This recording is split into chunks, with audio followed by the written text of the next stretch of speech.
ओम जी। तो न्याय दर्शन की 145वीं कक्षा है। दूसरे अध्याय के दूसरे आहनिक के 24वें सूत्र तक हमने विचार किया है। पृष्ठ संख्या है 122। प्रसंग चल रहा है शब्द का। शब्द नित्य है या अनित्य है। प्रश्नकर्ता ने शब्द के अनित्यता को न मानता हुआ उसको नित्य सिद्ध करने के लिए अस्पर्श हेतु को दिया है। अस्पर्श होने से शब्द नित्य है, शब्द में स्पर्श नहीं है, इसलिए वो नित्य है, ऐसा उसने हेतु दिया था। और सिद्धांती ने उस हेतु को व्यभिचार में पहुंचाया है, क्योंकि अनैकांतिक है। आप में से कोई अपने माइक को बंद नहीं किया, माइक बंद कर लीजिएगा। तो अस्पर्श होना नित्यता का हेतु नहीं बन पाएगा, क्योंकि अस्पर्श वाला कर्म अनित्य है और स्पर्श वाला अणु जो है परमाणु वो नित्य है। इसलिए व्यभिचार को प्राप्त हो रहा है। इसलिए उन्होंने सूत्र बनाया न कर्म अनित्यत्वात्, फिर न अणु नित्यत्वात्। ये दोनों सूत्र जो है उस अस्पर्शत्व को खंडित कर रहे हैं। अब प्रश्नकर्ता दूसरा हेतु बना रहा है शब्द के नित्यता को सिद्ध करने के लिए। अब देखिएगा, अयम तर्री हेतु, तो उसने जो अस्पर्शत्वाद जो हेतु दिया है वो खंडित हो गया। अब कहता अयम तर्री, तर्री का मतलब अच्छा ठीक है, अगर वो नहीं चल रहा है तो दूसरा देता हूं मैं। अयम तर्री हेतु, अच्छा ये दूसरा हेतु है हमारा, क्या? संप्रदानात्, संप्रदान हेतु है हमारा। संप्रदान समझते हैं जी, देना।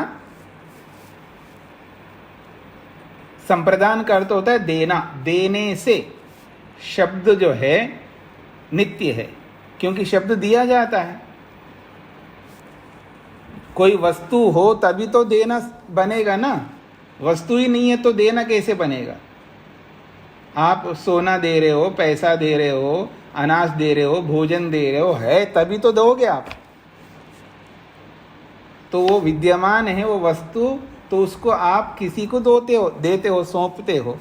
तो संप्रदान का मतलब है सौंपना, किसी को देना। तो संप्रदान हमारा हेतु है। वो कहता है संप्रदानात् शब्दः नित्यः, क्योंकि अगर वस्तु है या कोई चीज है तभी तो संप्रदान बन सकेगा। तो संप्रदान हेतु होने से शब्द नित्य है, ऐसा वो कहना चाहता प्रश्नकर्ता। वो कह रहा है संप्रदीयमानम अवस्थितम दृष्टम।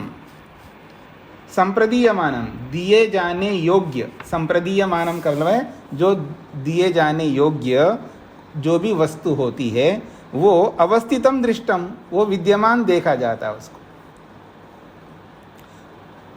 संप्रदीयते च, तभी तो उसको दिया जाता है। ठीक इसी प्रकार से शब्द आचार्येण अंतेवासिने संप्रदीयते, और ये जो शब्द है ये आचार्य के द्वारा अपने विद्यार्थी के लिए दिया जाता है। आचार्येण, आचार्य के द्वारा, अंतेवासी कहते हैं विद्यार्थी। विद्यार्थी को अंतेवासी बोला जाता है। अंतेवासी का मतलब है वो आचार्य के गर्भ में रहता है या आचार्य के कुल में रहता है।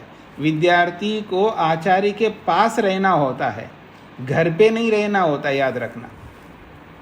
ये वैदिक परंपरा है, वेदों की परंपरा है, साक्षात वेद की परंपरा है। साक्षात ईश्वर ने आदेश किया है विद्यार्थी को घर पे रहना चाहिए। बिल्कुल नहीं, विद्यार्थी को आचार्य के पास रहना चाहिए। और आप सब विद्यार्थी है और आप घर पे रह रहे हो, देख लो। ठीक है जी। आपको मेरे पास होना चाहिए। कितना बड़ा सौभाग्य होगा, आप सब मेरे पास रहो और आपकी दिनचर्या। मैं शेखर जी के साथ ये विचार कर रहा था कि मेरे पास इतने लोग हो और उनकी दिनचर्या मैं बनाऊं और उनको उठाऊं सुबह और उनके साथ मंत्र पाठ करूं फिर उनके साथ सारे कार्यक्रम करूं सुबह से लेकर शाम तक, सब वानप्रस्थियों के साथ। समझ रहे हैं जी? ऐसा माहौल, ऐसा एक वानप्रस्थियों का ऐसा हो। अब आप में से बनाएंगे, या तो शेखर जी बनाएं या माता जया बहन जी बनाएं, या सब मिलकर के आप लोग बनाएं और एक ऐसा आश्रम बनाते हैं हम, और उसमें सब लोग रहेंगे। वानप्रस्थियों के साथ मैं भी रहूँगा, और फिर हम दिनचर्या ऐसा बनाएंगे अपना, सुबह उठते ही भगवान और रात को सोते समय भगवान, बीच में भगवान के साथ जुड़े रहो, शास्त्रों को पढ़ते रहो और अपने जीवन को धन्य बनाओ। कितना अच्छा होगा, कैसा माहौल होगा। तो आचार्य के द्वारा शब्द दिया जाता है और अंतेवासी के द्वारा शब्द लिया जाता है। तो कोई वस्तु है, कोई चीज है, तभी तो दिया जाना संभव है। तस्मात् अवस्थितम इति, इसलिए शब्द अवस्थित है यानी विद्यमान है, अर्थात शब्द रहता है, इसलिए हम नित्य कहते हैं। ये प्रश्नकर्ता कहना चाह रहा है। स्पष्ट हो गए जी? क्या स्पष्ट हुआ है? वानप्रस्थ आश्रम स्पष्ट हुआ है या शब्द स्पष्ट हुआ है? ठीक है जी। हाँ हाँ, माता वेद कुमारी जी कह रहे दोनों स्पष्ट हुआ है। मैं दोबारा जन्म लेके आपके वानप्रस्थ आश्रम में आऊंगी। पर माता जी मैं नहीं रहूंगा ना। तो आऊंगी आपको भी साथ साथ। अच्छा, मेरे को भी साथ साथ लाएंगी। देखो, ये तो अगले जन्म को तो वो तो वही वाली बात है कि किसी ने पूछा है, वो योग दर्शन में बोला है, योग दर्शन में बोला है, मेरी बहन को तो बच्चा हुआ है, मेरे को क्यों नहीं हो रहा है? अपने पति से पूछ रही है, मेरे बच्चे तो है ही नहीं है, और बहन को तो बच्चे हो रहे हैं, एक के बाद एक। हाँ, तो उसको तो बच्चे हो रहे हैं, मेरे को क्यों नहीं हो रहा है? और वो पति से पूछ रही है, मेरे को भी संतति चाहिए, संतान चाहिए, बच्चे चाहिए। और पति क्या बोलता है पत्नी को, चिंता क्यों करती है, मैं मर कर के पैदा करूंगा आपके लिए। अरे जिंदा रहते समय तो पैदा कर नहीं रहा है, और मर कर के पैदा कैसे करोगे? तो अनहोनी को क्यों प्रस्तुत करते हम? ये महर्षि वेदव्यास ने हमारे समझाने के लिए एक बहुत अच्छा उदाहरण दिया है योग में। ठीक है जी? तो इसलिए मैं इस जन्म में जवान हो जाऊंगी दोबारा। अब वो सब बातें आप जानो कि मैं हमेशा बोलता हूँ, पढ़ने के लिए उम्र कोई कारण नहीं बनता। उम्र कोई कारण नहीं है, आप लेटे लेटे भी पढ़ सकते हैं, और उसकी भी व्यवस्था मैं कर लूँगा। हाँ, याद रखना। हाँ, पढ़ने वाले चाहिए मेरे को। हाँ, पढ़ने वाले चाहिए। आप लेटे लेटे पढ़ना है तो भी पढ़ाएंगे। जब लेटे लेटे भी उपदेश देने वाले हुए दुनिया में, हाँ, एक बहुत बड़े विद्वान हुए हैं यूपी के अंदर, वो लेट करके उपदेश देते थे। हाँ, याद रखना, लेटे लेटे। तो बरनाला एक जगह है, बरनाला या बरनावा, ऐसा कुछ जगह पर है यूपी के अंदर, उत्तर प्रदेश में। बरनावा है। हाँ जी, बरनावा वहाँ पर जो है हुए हैं वो, और उनकी पुस्तकें आज भी मिलती है। वो लेट करके प्रवचन देते थे। जब प्रवचन कृष्ण कुमार, देखो सब मैंने बोला नहीं, सब लोग सबको बोलने के लिए नहीं बोला है। हाँ, मेरे को भी पता है उनका क्या नाम है, उसमें नहीं जाना है, बस केवल ये बताना था मेरे को। तो जब लेट करके उपदेश करने वाला होगा तो सुनने वाले भी लेट करके सुन सकते हैं। विद्या पढ़ने के लिए उम्र कोई कारण नहीं बनती है, और उम्र का नाम लेकर के बचने की चेष्टा आपको किसी को नहीं करनी है। इसलिए मैं चाहता हूं कि आप सब एक साथ रह करके पढ़ें, उसकी तैयारी करें, और उसमें से आप ही लोग बना लो और फिर मेरे को बुला लेना। चाहे वह हरियाणा में बना लो, शेखर जी जहाँ बनाना चाहेंगे शेखर जी के साथ जुड़ जाओ, वहाँ बना दो, या गुजरात में आना हो तो यहाँ मेरे पास आ जाओ, यहाँ बना दो। जहाँ आप कहेंगे वहीं बनवा देंगे, पर बनाने वाले आप सब होंगे। एक ऐसा आश्रम बना देंगे जिसमें केवल वानप्रस्थी और कोई नहीं, सब पीले कपड़ों में, मैं अकेला लाल कपड़ों में। ठीक है जी। खैर, तो कहने का अभिप्राय ये है, अच्छा तभी होता है जब हम एक सिस्टमेटिकली विद्या ग्रहण करें। तो वो कहते हैं आचार्य के द्वारा शब्द दिया जाता है और विद्यार्थी के द्वारा शब्द लिया जाता है। तो वस्तु है, शब्द है, तभी तो लेना देना बन रहा है। इसका अर्थ है शब्द नित्य है, ऐसा वो सिद्ध करना चाहता है। अब सिद्धांती उसका उत्तर दे रहे हैं 26वें सूत्र में। तद अंतराल अनुपलब्धे अहेतु। तुमने जो हेतु दिया संप्रदानात, ये हेतु नहीं बनेगा, ये सिद्धांती कह रहे हैं। अहेतु, अहेतु का मतलब है संप्रदानात जो हेतु है ये हेत्वाभास है, हेतु नहीं है। क्यों? तद अंतराल अनुपलब्धे। तद का मतलब वो जो शब्द है वो अंतराल, अंतराल में उपलब्ध ना होने से। अंतराल समझते हैं? बीच का। अभी दिया नहीं है, अभी विद्यार्थी ने नहीं लिया, दोनों के बीच में शब्द दिखाओ कहाँ पर है। स्पष्ट हो रहा है?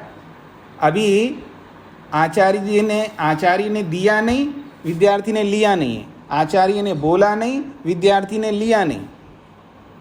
इन दोनों के बीच में कहाँ है? दिखाओ शब्द। स्पष्ट हो रहा है?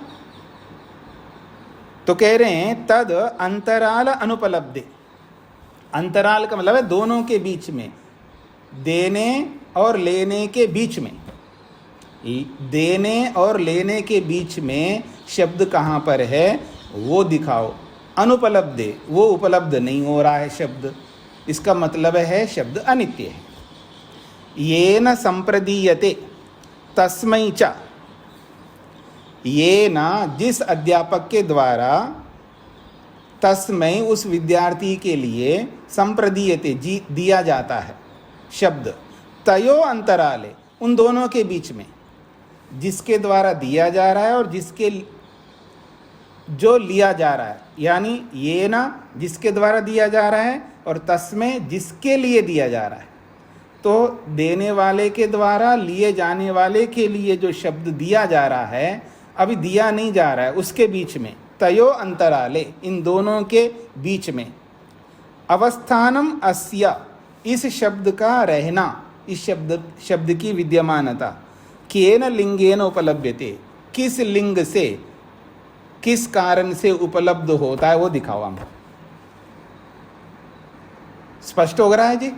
शब्दार्थ केन लिंगेन का मतलब किस लिंग से, किस हेतु से, किस कारण से वो अवस्थित शब्द, शब्द रहता है आपने बोला है, वो शब्द जो रह रहा है वो किसी कारण से दिखाओ ना आप। जिसने रोके रखा है वो शब्द हमको नहीं दिखाई दे रहा है, तो उस लिंग को बता दो हमको, किस लिंग से वो गृहीत होता है, वो कारण बता दो, हमको भी पता लगे भाई देखो इसने रोक रखा है शब्द को, और या इसके कारण से वो शब्द आपको दिख नहीं रहा है। इस चिन्ह के द्वारा, इस लिंग के द्वारा, इस हेतु के द्वारा, इस कारण के द्वारा पता तो लगे, अनुमान तो हो जाए हमको, भले ना दिखे। हम ये थोड़ा कह रहे हैं दिखता नहीं है इसलिए वस्तु नहीं है, ऐसा हम कभी नहीं कहेंगे। लेकिन जो दिखता नहीं है उसको अनुमान से भी तो हम जानते हैं ना। तो ऐसा कोई लिंग बता दो जिस लिंग के द्वारा अवस्थितस्य अस्य उपलभ्यते, इस अवस्थित शब्द को हम उपलब्ध कर सके। वो केन लिंगेन, किस लिंग से पता लगाया हमको। कहते हैं संप्रदीयमानो ही अवस्थितः संप्रदातु अपैति। संप्रदीयमानो ही अवस्थिता, दिया जाने वाला जो अवस्थित शब्द है या वस्तु है, संप्रदातु अपैति, लेने वाले के पास प्राप्त होता है या प्राप्त होती है वस्तु। अपैति नहीं, हटता है, ये कह रहे संप्रदीयमानो ही अवस्थितः संप्रदातु अपैति, देने वाले से अपैति अलग होता है। जो पदार्थ या जो वस्तु जो दिए जाने वाला पदार्थ है, दिए जाने वाली वस्तु है, तो दिए जाने वाले से अपैति वो वस्तु दूर होती है। संप्रदानम च प्राप्नोति, और जो ले रहा है उसको प्राप्त होती है वो वस्तु। यानी एक से अलग होती है वो और एक को प्राप्त होती है। क्योंकि देने में ये स्थिति होती है ना, जो भी हम देते हैं तो देने वाले से तो अलग होती है वस्तु, अपेति का मतलब है अलग होना, और संप्रदानम च प्राप्नोति, और जो दिए जाने वाली वस्तु है वो लेने वाले को प्राप्नोति प्राप्त होती है। इति अवर्जनीयमेतद, इसको आप छोड़ नहीं सकते, इसको आप नकार नहीं सकते। ये तो संसार में नियम है, जो भी आप दोगे तो देने वाले से वो अलग होती है और लेने वाले को प्राप्त होती है, और इन दोनों के बीच में वो वस्तु दिखाई देती है, ये भी याद रखना। अभी देने वाले ने देना शुरू किया नहीं है, लेने वाले ने लिया नहीं है। हाँ जी, दिवाली है ना, दिवाली में हम क्या करते हैं, देते हैं ना कुछ। आज हमने आश्रम में क्योंकि कल रविवार है, परसों दिवाली है, तो आश्रम में जो भी काम करने वाले सबको बुलाए, इकट्ठा खड़ा कर दिया है और उनको मिठाई पैसा जो भी देना है हमको, उनको खड़ा किया है, लेकिन दिया नहीं है। लेकिन वो वस्तुएं रखी है ना, मिठाई रखी है, पैसा रखा है, विद्यमान है ना दोनों के बीच में। तो कह रहे हैं संप्रदीयमानो ही अवस्थिता, जो दिए जाने योग्य जो वस्तु है तो वो अवस्थित है, वो विद्यमान है। और संप्रदातु अपेति, देने वाले से वो अलग होती है वस्तु। संप्रदानम च प्राप्नोति, और लेने वाले को प्राप्त होती है। इति अवर्जनीयमेतद, इसको आप छोड़ नहीं सकते, ये सबको पता है, वो विद्यमान है, वस्तु दिखती है जो भी हम देते हैं।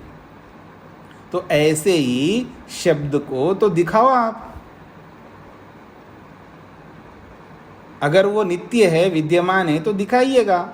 आपने दिया ही नहीं, अभी दिया ही नहीं का मतलब आपने बोला ही नहीं, आपने अपने विद्यार्थी के लिए वो शब्द दिया ही नहीं, आपने प्रारंभ ही नहीं किया देना, और विद्यार्थी ने लेना ही नहीं शुरू किया है। अब कहाँ पर है वो दिखाइए। इसलिए आपका ये जो देना हेतु है ये तो नहीं बन पाएगा, ये कहना चाह रहे। स्पष्ट हो गए जी। अब वो कहते हैं अध्यापनात्, हम संप्रदान को छोड़ करके हम अध्यापन को सामने रखते हैं। अध्यापन समझते ना, पढ़ाना। अध्यापनात् अप्रतिषेध, ये अध्यापन लिंग है। आपने कहा ना किस लिंग से उपलब्ध होता है, वो लिंग बताइए हमको, कारण बताइए। शब्द है तो कोई लिंग दिखाओ, तो वो लिंग दे रहा है अध्यापनात्, ये अध्यापन लिंग है जी। अध्यापनात् अप्रतिषेध, अध्यापन के कारण से शब्द के होने में आप शब्द के ना होने का खंडन नहीं कर सकते। अप्रतिषेध का मतलब है शब्द नित्य नहीं है, इसका खंडन नहीं कर सकते आप, क्योंकि अध्यापनात्, अध्यापन हेतु है हमारा, या अध्यापन वो लिंग है। आपने लिंग पूछा है ना, किस लिंग से उपलब्ध होता है शब्द, तो हम लिंग दे रहे हैं अध्यापन। अध्यापन तो कर ही रहे हैं ना, हम दे रहे हैं, अध्यापन पढ़ा रहे हैं, है तभी तो पढ़ाएंगे, ना हो तो कैसे पढ़ाएंगे। मेरे पास में कुछ ही नहीं है तो मैं आके कैसे पढ़ाऊंगा। तो अध्यापन वो लिंग है, इस अध्यापन रूपी लिंग से शब्द के होना सिद्ध हो रहा है, इसलिए उस शब्द के होने का अप्रतिषेध आप खंडन नहीं कर सकते, ऐसा प्रश्नकर्ता कहना चाह रहा है। अध्यापनम लिंगम, वो कह रहा है अध्यापन लिंग है। असति संप्रदाने अध्यापनम न स्यादिति, संप्रदाने असति, देना अगर कोई वस्तु है ही नहीं है, संप्रदाने असति, संप्रदान का मतलब देना, तो देने का मतलब वस्तु, वस्तु के ना होने पर अध्यापनम न स्यात्। अगर शब्द है ही नहीं है तो अध्यापन कैसे करेगा वो, शब्द है तभी तो अध्यापन करेगा वो। तो अध्यापन को लिंग बताया है, और असति संप्रदाने, संप्रदान के ना होने पर अध्यापनम न स्यात्, फिर तो अध्यापन ही नहीं होगा। इसलिए संप्रदान को आपको मानना पड़ेगा, तो अध्यापन उसमें लिंग है, ये प्रश्नकर्ता कहना चाह रहा है। ये बात स्पष्ट हो रही जी। अब इसका समाधान करेंगे सिद्धांती। उभयोः पक्षयोः अन्यतरस्य अध्यापनात् अप्रतिषेध। कहते हैं उभयोः पक्षयोः, दोनों ही पक्षों में, अन्यतरस्य अध्यापनात्, दोनों ही पक्षों के किसी भी पक्ष में अध्यापन जा रहा है। अनित्य मानो तो भी अध्यापन हो सकता है जी, नित्य में भी जाएगा, अनित्य में भी जाएगा। इसलिए अप्रतिषेध, हमारे अनित्यत्व का आप खंडन नहीं कर सकते इस अध्यापन हेतु को दे करके, क्योंकि हम अनित्य मान करके भी तो अध्यापन कर रहे हैं ना। शब्द को अनित्य मानने वाले भी तो अध्यापन कर रहे हैं, और आप नित्य मान करके अध्यापन कर रहे हो, तो दोनों पक्षों में अध्यापन, दोनों पक्षों में जा रहा है ना अध्यापन वाला लिंग। स्पष्ट हो रहा है आप लोगों को? आपने अध्यापन को लिंग बना करके उसको नित्य सिद्ध करना चाह रहे हो, तो हम अनित्य मान करके अध्यापन को भी तो लिंग बना सकते हैं ना, क्योंकि दोनों पक्षों में अध्यापन होता है। नित्य मानो तो भी अध्यापन, अनित्य मानो तो भी अध्यापन। अध्यापन तो दोनों के लिए कॉमन हो गया, सामान्य हो गया। तो कहते हैं उभयो पक्षयो, दोनों पक्षों में अन्यतरस्य, एक पक्ष का अध्यापन होने से अप्रतिषेधः, हमारे अनित्यत्व सिद्धांत का आप खंडन नहीं कर सकते इस अध्यापन हेतु को देकर के। ऐसा ये सिद्धांती ने कहा है। समानम अध्यापनम उभयो पक्षयोः, दोनों पक्षों में अध्यापन समान रूप से होता है। नित्य मानो तो भी अध्यापन होता है और अनित्य मानो तो भी अध्यापन होता है। अध्यापन तो दोनों पक्षों में समान हो गए ना। संशय अनिवृत्ते, ऐसी स्थिति में संशय की निवृत्ति नहीं हो पाएगी। हम क्या माने कि शब्द को नित्य माने या अनित्य माने, संशय की तो निवृत्ति नहीं होगी ना इस अध्यापन को लिंग बनाओगे तो आप। इसलिए कह रहे संशय अनिवृत्ति, संशय की निवृत्ति ना होने से। क्या संशय हो रहा है जी? तो कहते किम आचार्यस्थ शब्दो अंतेवासी नम आपद्यते तद अध्यापनम। अध्यापन किसको कहेंगे जी? तो कहते हैं क्या, किम का मतलब क्या, आचार्यस्थ शब्द, आचार्य में स्थित शब्द अंतेवासी को आपद्यते प्राप्त होता है। अंतेवासी का मतलब शिष्य, विद्यार्थी। तो आचार्य में स्थित शब्द, यानी जो शब्द आचार्य में है वही शब्द, क्योंकि नित्य है ना, आपने नित्य माना है, जो आचार्य में स्थित शब्द है वही शब्द अंतेवासी नम आपद्यते, अंतेवासी विद्यार्थी को प्राप्त होता है, उसी को आप तद अध्यापनम, उसी को अध्यापन कह रहे हो। अहो स्वित, अथवा। अब दूसरा उदाहरण दे रहे सिद्धांती, इसको समझने का प्रयत्न करना। नृत्योपदेशवत, एक अध्यापक है जी जो नृत्य का उपदेश करता है। नृत्य का मतलब डांस, नृत्योपदेश। देखिए नृत्य भी अलग अलग प्रकार का नृत्य होता है, वो आप सब जानते हैं डांस का। और वो डांस कोई गलत भी नहीं है, डांस तो अच्छी बात है। इसके लिए भरत मुनि का नाट्य शास्त्र है, प्राचीन शास्त्र है। भरत मुनि ने नाट्य शास्त्र बनाया, ठीक है जी। तो कहते हैं नृत्य के उपदेश के समान।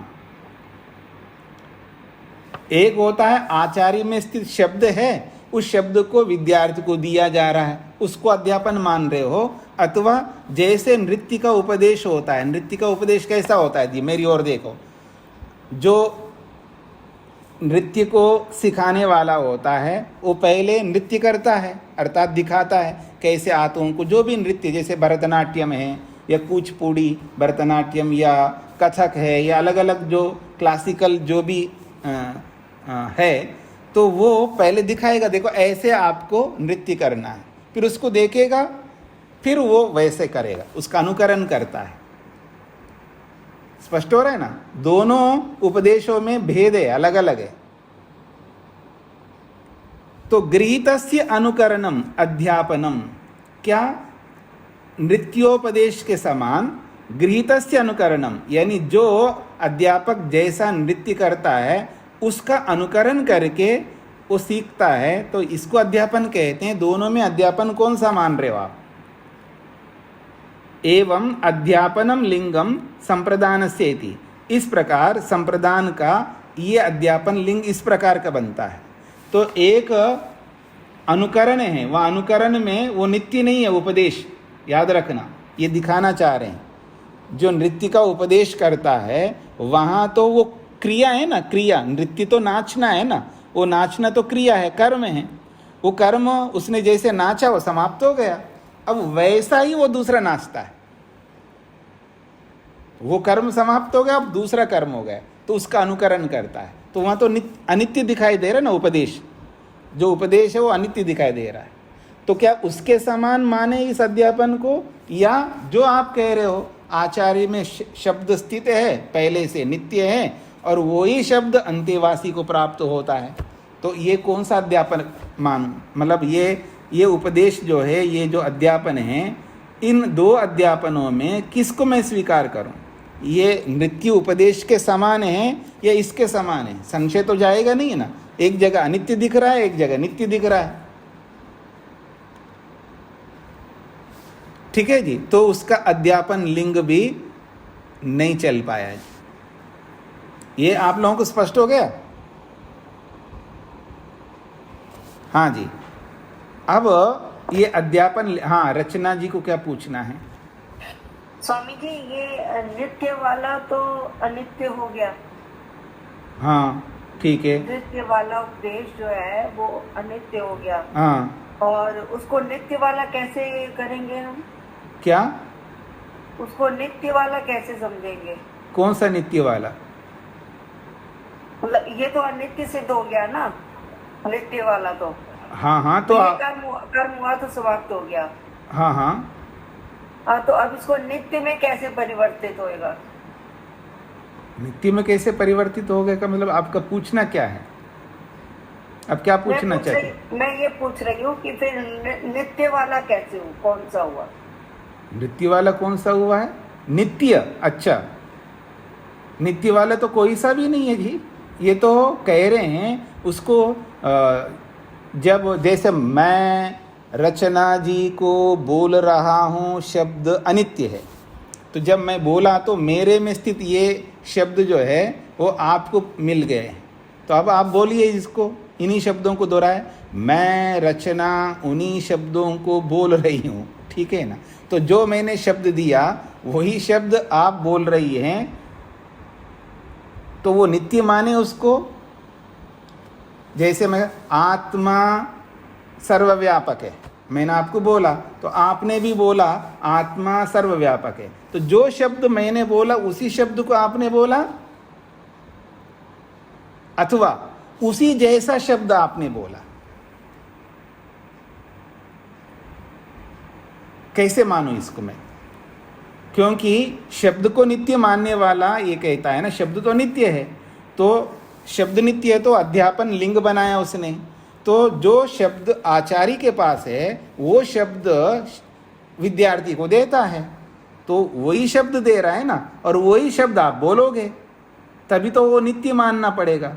तो क्या इसको ऐसा आप समझना चाहते हैं कि अध्यापक जो शब्द दे रहा है वही शब्द जो है विद्यार्थी बोलता है, अथवा वो जो नृत्य का उपदेश करने वाला नृत्य का उपदेश करता है तो वहाँ अनित्य दिखाई दे रहा है, और ये जो शब्द है ये, इसको आप नित्य कह रहे हैं, तो इसको मैं नित्य मानूं अथवा अनित्य मानूं? संशय तो रहेगा, क्योंकि एक तो नित्य जैसा दिख रहा है और एक अनित्य दिख रहा है।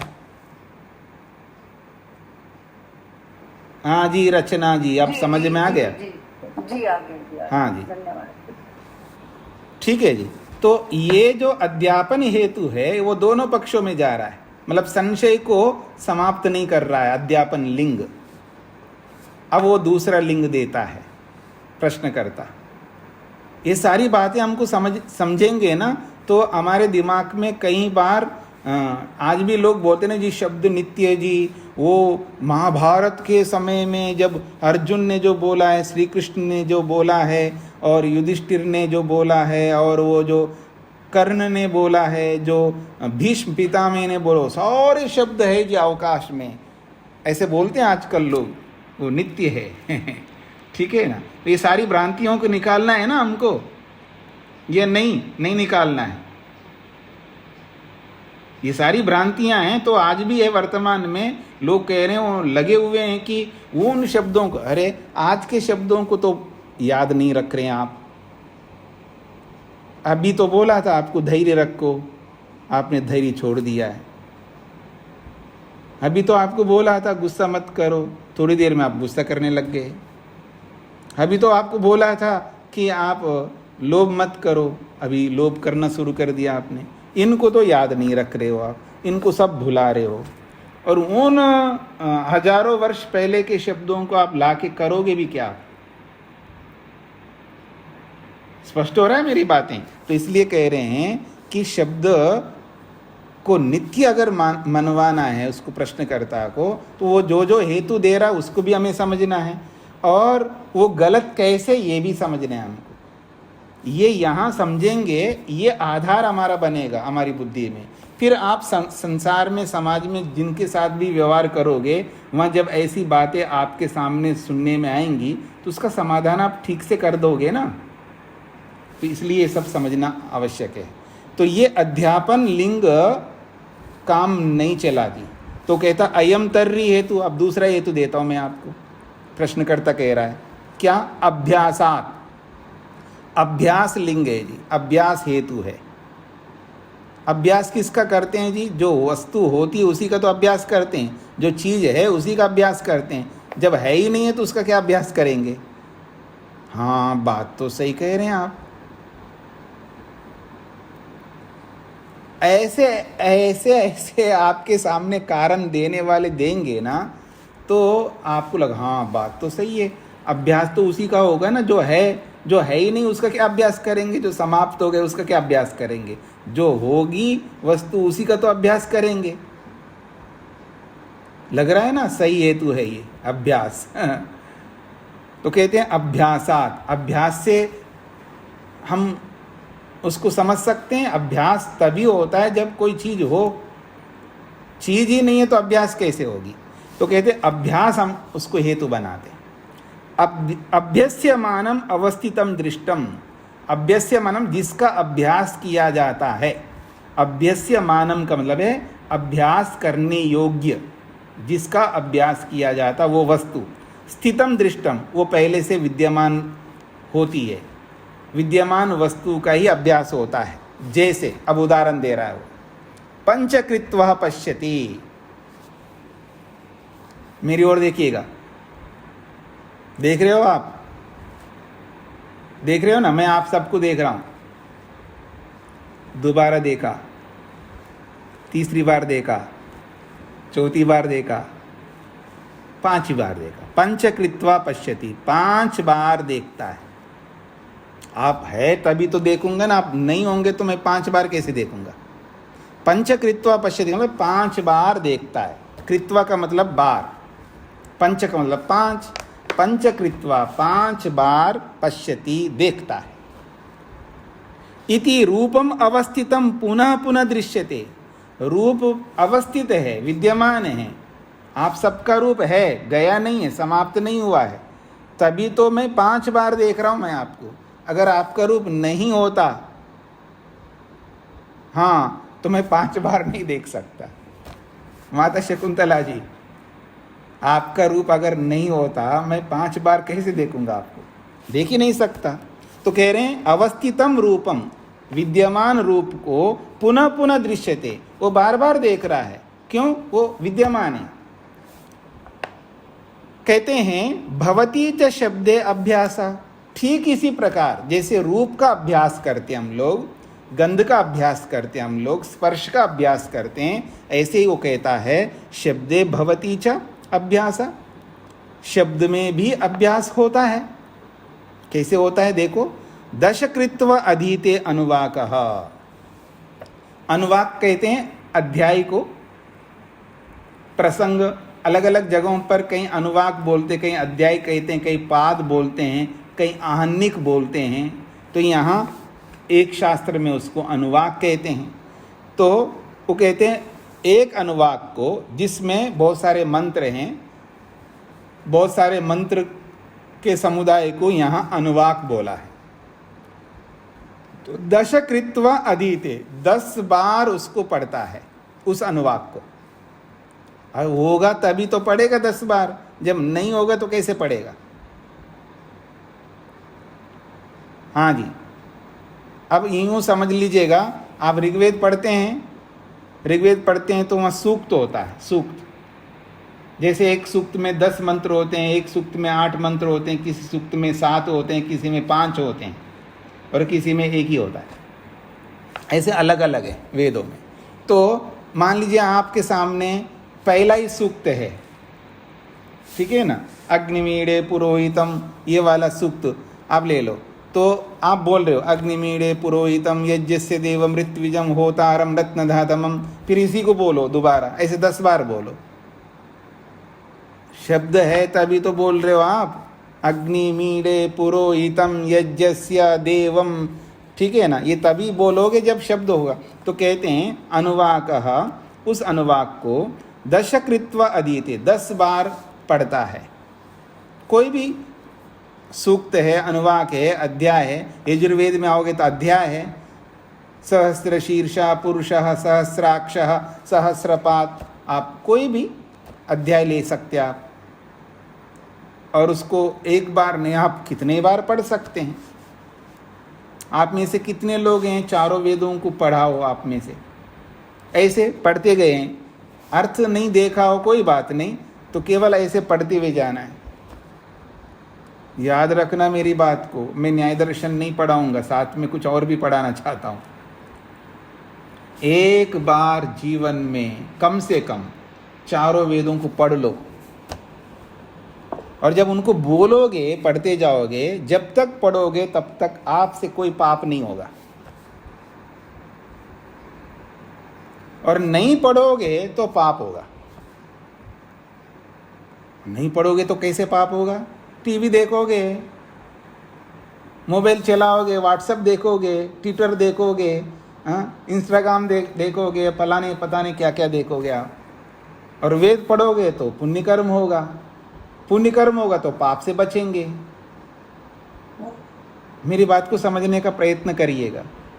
तो जीवन में एक बार कम से कम, कई बार पढ़ो तो अच्छी बात है, इसमें कोई दोहराई नहीं है, लेकिन चारों वेदों के मंत्रों को एक बार अपने मुखार विंद से बोलो। तो इसका अर्थ है, बीच में नहीं बोलिए, बस समझने वाली बात है, यहाँ पर कुछ बोलने वाली कोई बात नहीं है। तो इसका मतलब है, इसका अभिप्राय है कि चारों वेद आपके पास होने चाहिए, इसका ही अभिप्राय है। और जब होंगे फिर आप पढ़ेंगे। तो कई बातें बोल दिया मैंने आपको, तो कम से कम जीवन में आप चारों वेदों को पढ़िए। तो आइए आगे बढ़ते हैं। तो कहा जा रहा है ये जो अभ्यास है, 5 बार देखता हूँ, जैसे देखना 5 बार हो रहा है तो अवस्थित है, विद्यमान है, तभी तो देख सकता हूँ। ऐसे ही शब्द में भी अभ्यास होता है। तो कहते हैं 10 बार उस अनुवाक को, उस अध्याय को, उस मंत्र समुदाय को वो बोलता है। 20 कृत्वा अधीते इति, 20 बार वो पढ़ता है। एक बार मैं आपको पढ़ने की बात बोल रहा हूँ, देखो यहाँ पर 10-10 बार, 20-20 बार पढ़ने की बात हो रही है। स्पष्ट कर लीजिए अपने जीवन की शैली को, जीवन की शैली को भी स्पष्ट करिएगा। महर्षि स्वामी दयानंद ने कहा है, जो वेद बोलता है, कुछ नहीं जानता उसका अर्थ, श्रेष्ठ आदमी। महर्षि स्वामी दयानंद कहते हैं, वो वेद बोलता है, अर्थ कुछ नहीं जानता, उसको कुछ अता पता नहीं इसका क्या मीनिंग है, क्या मतलब होता है, पर पढ़ता है, वो श्रेष्ठ आदमी। और एक पढ़ता भी और मीनिंग को भी समझता है, वो श्रेष्ठतर व्यक्ति है। और जो पढ़ता भी है, मीनिंग को भी समझता है और उसके अनुसार चलता रहता है जितना चल सकता है, चलने लगता उसके अनुसार, वो श्रेष्ठतम व्यक्ति है। हमें श्रेष्ठतम बनना है, जब बनना है तब बनेंगे। श्रेष्ठ तो बनो, श्रेष्ठतर भी बनना है, श्रेष्ठतम भी बनना है। श्रेष्ठतम बनेंगे तब हमको मुक्ति मिलेगी। श्रेष्ठतम से पहले श्रेष्ठतर, उससे पहले श्रेष्ठ तो बनना होगा।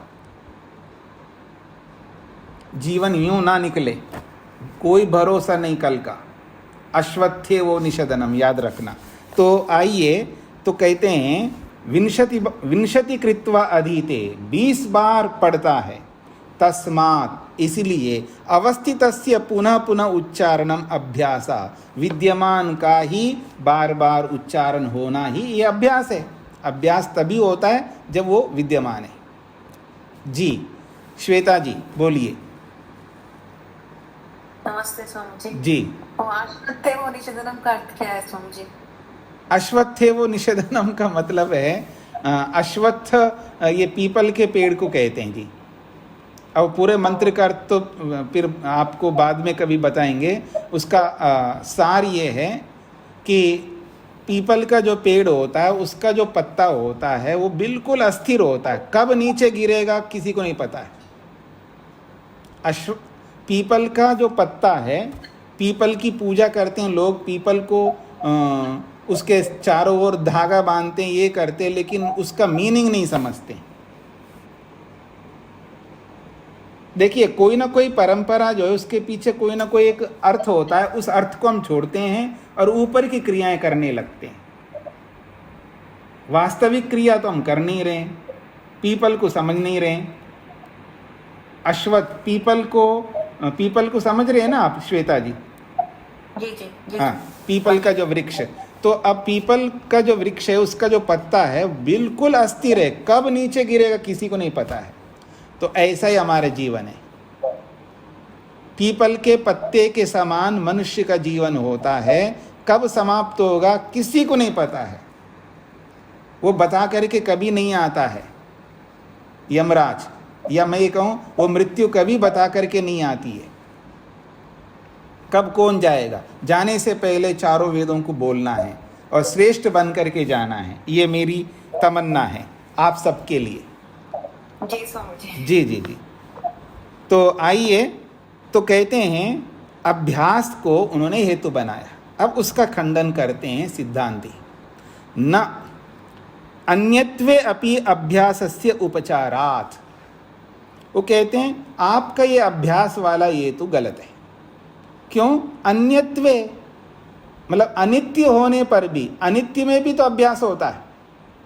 अन्यत्वे का मतलब भिन्न में, अर्थात अनित्य।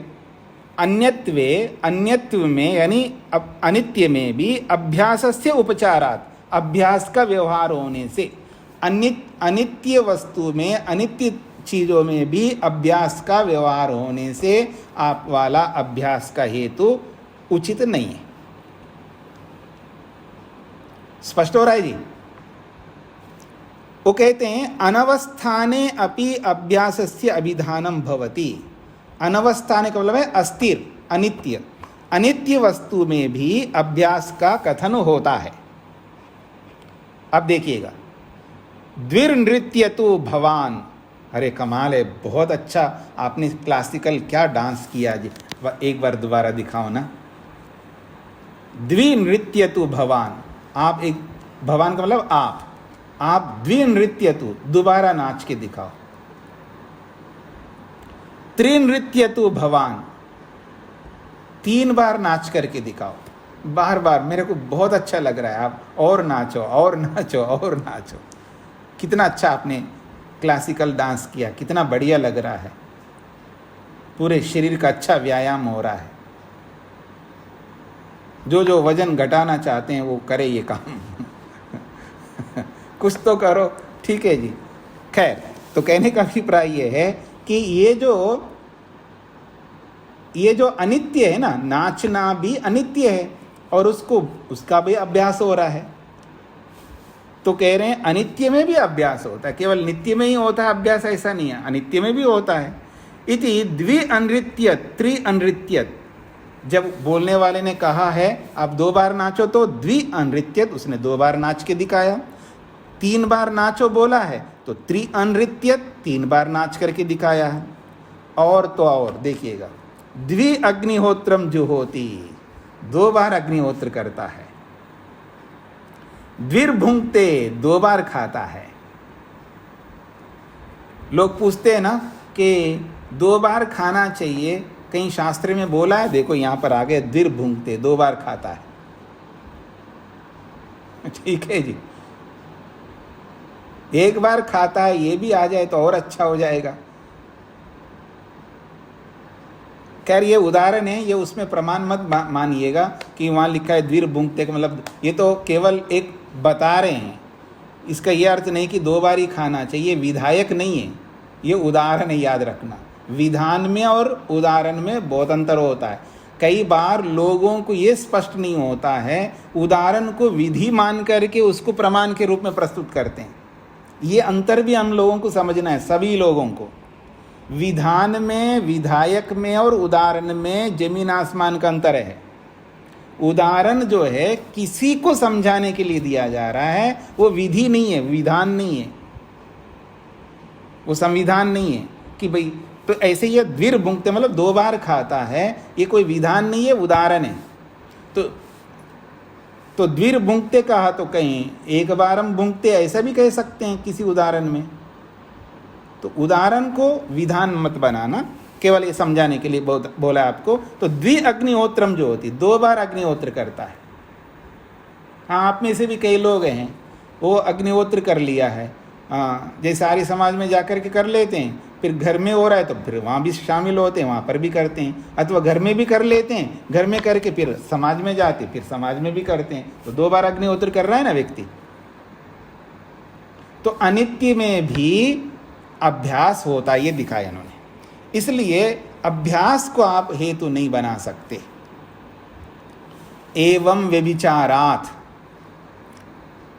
इस प्रकार से उसके हर हेतु को व्यभिचार दिखाने से, एवं व्यभिचारात् का मतलब इस प्रकार से व्यभिचार को प्राप्त होने से, जो जो हेतु दिया सबको व्यभिचारी बना दिया, तो उसको झल्ला गया, वो बेचारा परेशान हो गया। मैं जो भी हेतु दे रहा हूँ और उसका खंडन करते जा रहे हैं, जो जो दे रहा हूँ वो खंडन करते जा रहे हैं। तो झल्लाएगा ना आदमी, तो झल्ला करके अब बोलेगा, देखना क्या बोलता है। समय आपका पूरा हो गया। प्रतिषिद्ध हेतु अन्य शब्दस्य प्रयोग प्रतिषिध्यते, इसको तो आपको बाद में समझना होगा। अब झल्ला करके वो कुछ ना कुछ गड़बड़ करेगा। जब अपना आपा खोता है ना व्यक्ति, याद रखना, शास्त्रों में आप कितने बार पढ़ा होगा उपनिषदों को, 11 उपनिषद आपने पढ़ी है, याद रखना। और उन 11 उपनिषदों में अनेकों बार धैर्य धैर्य धीरः धीरः, परमात्मा का एक नाम धीर है, धीर धीर। तो ये जो धीर का मतलब है धैर्य रखना। तो ये जो धैर्य है बहुत ही, यानी एकदम आदमी को अर्श से फर्श पर ले आएगा, यानी ऊंचाई से नीचे लाएगा अगर धैर्य खो दिया तो उसने। क्योंकि एक बार धैर्य खोता है तो एकदम ऊपर से नीचे आ जाता तलेटी पे, और धैर्य बनाए रखा है तो वो तलेटी से फिर चोटी पर पहुंच जाएगा। मतलब धैर्य एक ऐसा साधन है, याद रखना, कि आपको लगता है कि मैं कब तक सुनूं, कब तक सहन करूं, कब तक, ये जो शब्द बोल बोल करके अपने आप को पता नहीं कहाँ ले जा रहे हैं हम लोग।